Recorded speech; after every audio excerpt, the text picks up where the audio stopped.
Get your things together, magpapaksyon tayo. Kinakabahan ako sa lolo mo. Baka magsumbong. Babalik na kami dito sa Apex! Ang susunod na programa ay rated PG. Ito ay nangangailangan ng patnubay at gabay ng magulang para sa mga batang manonood.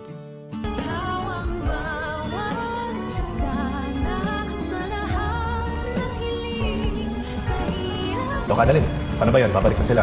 Ikaw ba may plano ng bumalik dito?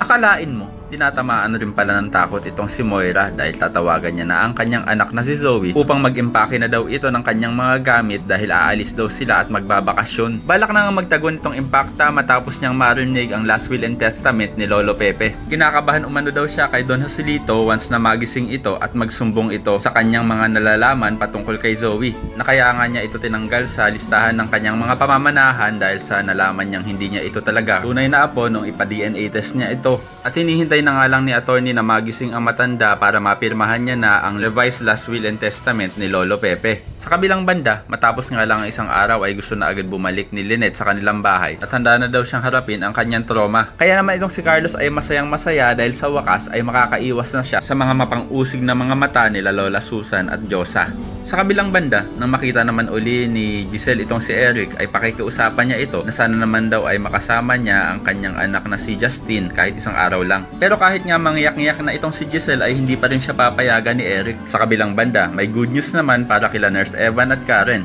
dahil makakabalik na sila sa Apex dahil sa pagpayag nga ni Ma'am Giselle. Kaya naman tuwang-tuwa ang lahat ng kanilang mga katrabaho at isa na nga dito si Luke na sasabihan pa si Annalyn kung kailan din daw ba ito lilipat. Pero sa halip na si Annalyn ang sumagot ay si Lyndon ang sasagot na hindi daw babalik ito sa Apex. Tatanungin naman ni Doc Lu kung bakit hindi pwede. Na kung tutuusin ay isa si Annalyn sa mga may-ari ng Apex. Kaya naman ko isa ka rin sa mga sumasang-ayon na dapat nang bumalik ng Apex si Annalyn para makasama niya na ang kanyang mga kaibigan ay pakilike ang video na ito and don't forget to subscribe. Thanks for watching and see you next time. Bye bye.